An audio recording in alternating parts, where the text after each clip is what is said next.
guys, I'm back. It's finally May.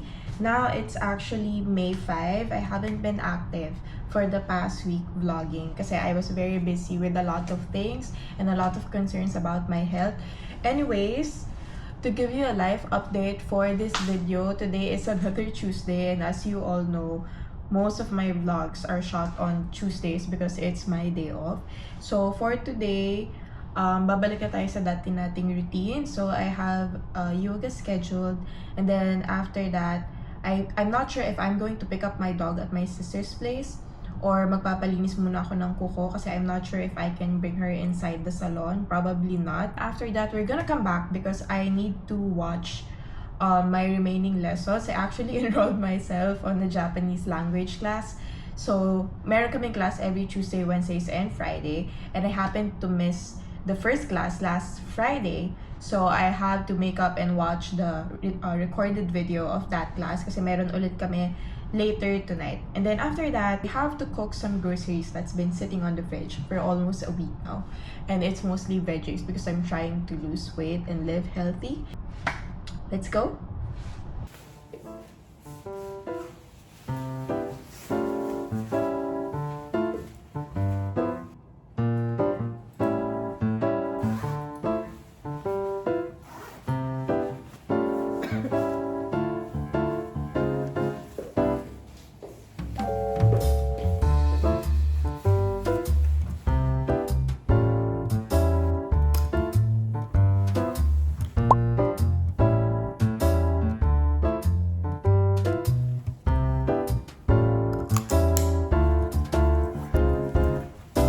So this is the fit. We have our windbreaker. Actually, this is a UV jacket. Wala siyang any kind of insulation. It's just UV protection. I'm wearing underneath a sports bra. Leggings I got from TikTok. My running shoes and Pilates socks. And that's it. I also have a hair tie right here. Just in case. Bye!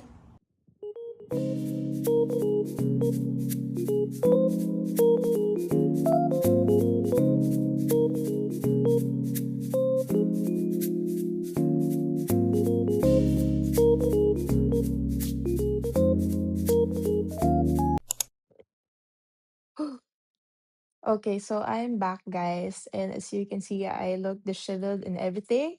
But one thing I can say is that I did miss yoga. Today's class was very fulfilling. I happened to come across some of the regulars.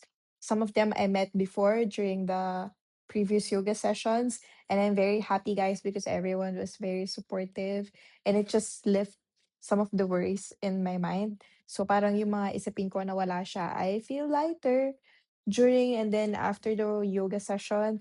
Then now I'm just home. I'm chilling a little bit and I'm starting to have a headache. Hindi ko alam kung bakit. And I feel a little bit tired because I haven't worked out in a while. But yeah, I think I'm just gonna sit for a few minutes and then go out to inquire if meron silang available slot at the nail salon. Kasi wala akong appointments. I will just go as a walk-in. If wala, then I'll just go pick up my dog.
Oh, nag-mekwat pa siya ng damit.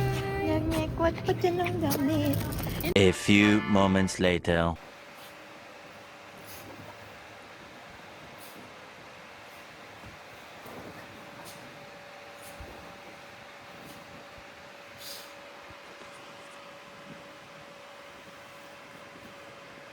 Okay na?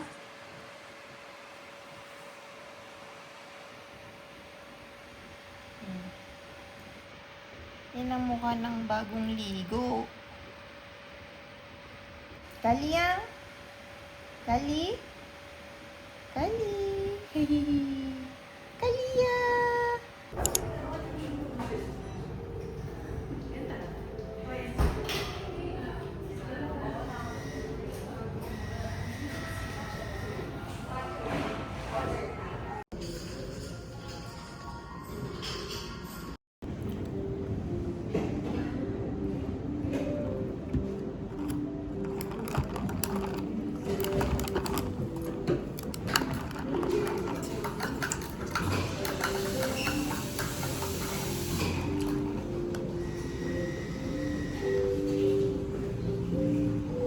Before anything else pala, I just want to share this. I got some pasalubong from my sister. She recently went to Thailand and got me a few things. Actually, wala naman akong pinabili sa kanya. Mostly kasi ng mga gusto kong bilhin sa Thailand, available na sila on the Orange app. And similar lang din naman yung prices. So I decided na bahala na lang siya. But I'm very thankful. Ate Rika, thank you. So let's do an unboxing. Anyways, this is what she got me. Ito yung ating boot bag. My sister knows that I love soap. So, of course, she got me this sunflower soap, which is nice. I'm actually excited to use this. Made in Thailand, pero Korean yung mga nakasulat, eme-eme, ganyan. Sunflower booster soap. Ooh. But if you know that Thailand is very good with whitening products and skin products that's specifically designed for the Southeast Asian weather. So I'm actually excited to try this one. Moving on, we have some snacks, some wafers. Actually, gusto ko 'to kainin ngayon. Parang ito, ano 'to, chamomile flavor ba 'to? Kasi flower. This one, I'm pretty sure it's strawberry kasi ayan guys, nandiyan siya. Actually, tikman na natin kasi medyo nadurog! Nadurog siya, guys.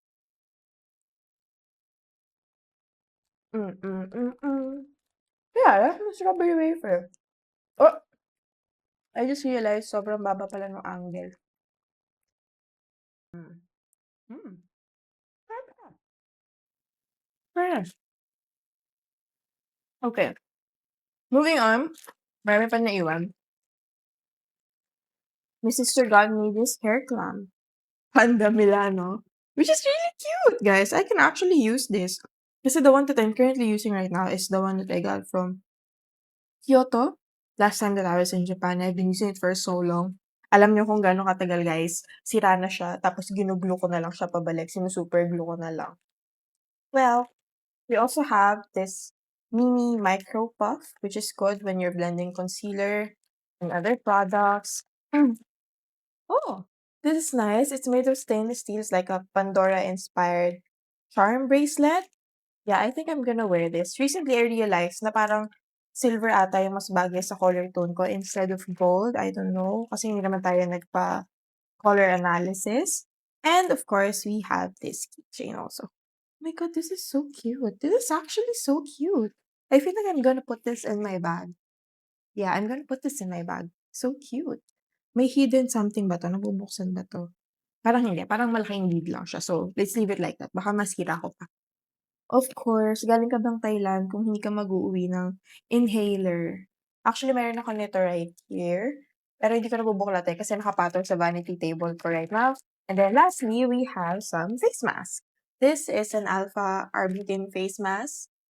And then this one is a willow bark for acne care. Acne care and then whitening mask. Wow. From the brand Miu Miu. Ooh, maybe I will try this later. So I guess that's it, guys. See you later.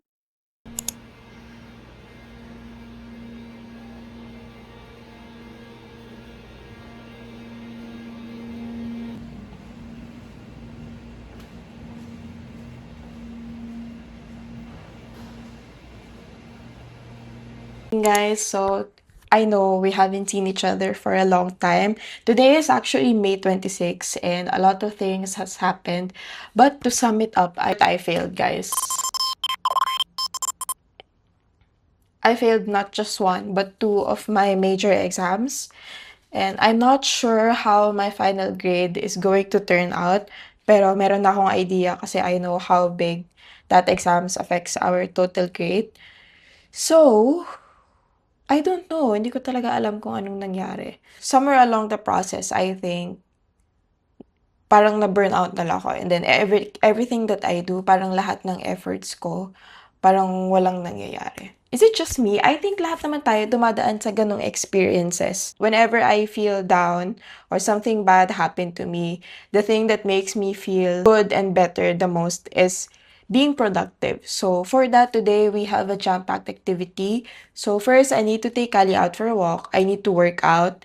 And then I have a derma appointment later. I also have to take some shoes and clothes for cleaning and altering, as well as maybe a little bit of cleaning around the house. And then after that, we can relax. So for now, let's get ready.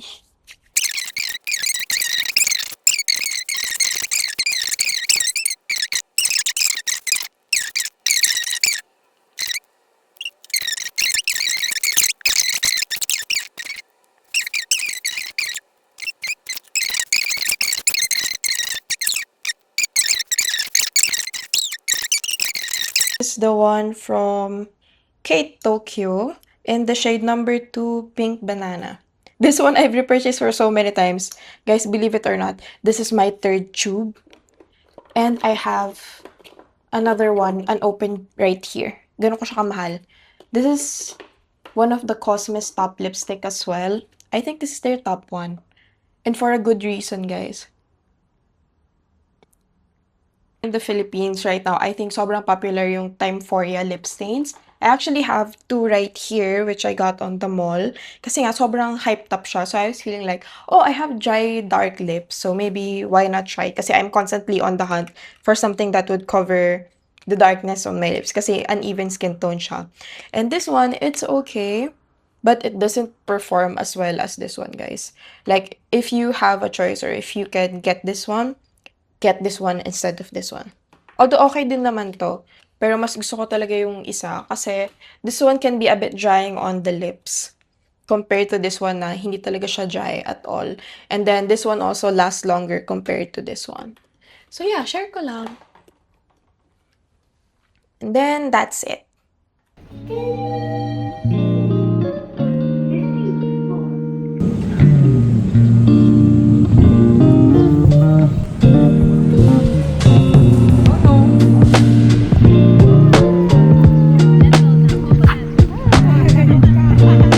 Nagalit.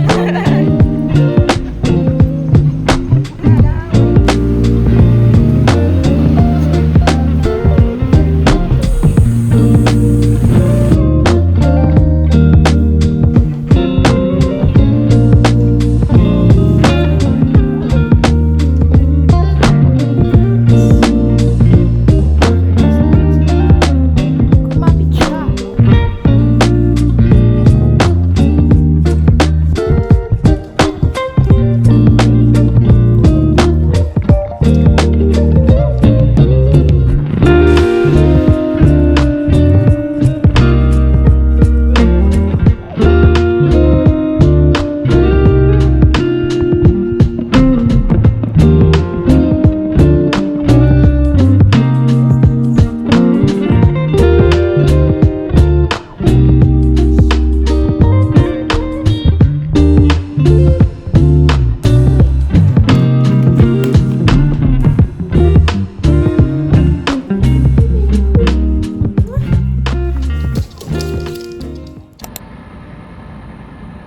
Sleep, Nicole? Are you going to sleep? Okay. Sleep na po. I took a shower already, pero hindi na ako ng buhok, parang half shower lang kasi plano kong pumunta sa salon today. Kasi sobrang haba na talaga ng bangs ko dito, ng baby hair. And I don't want to cut it kasi ayokong iris, baka pangit. parang ako na naman may kasalanan yan.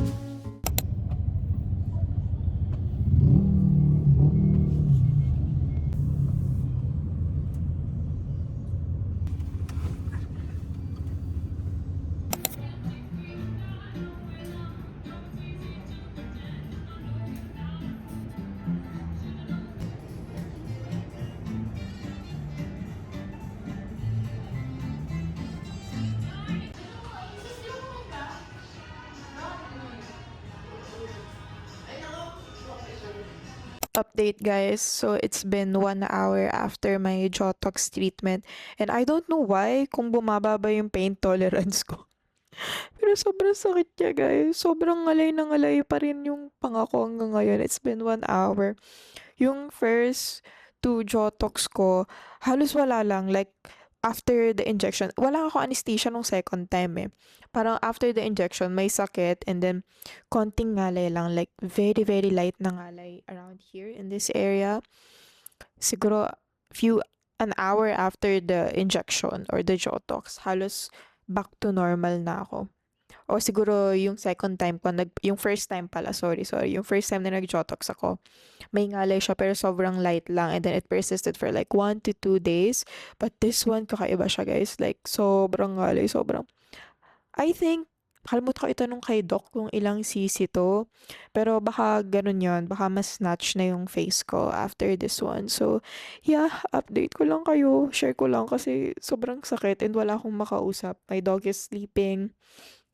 And I'm home alone right now. Hindi pa ako makapaghilamos. Sobrang nag-oil up na yung face ko. Yeah, lumalaki na rin yung pores and everything. So, let's see.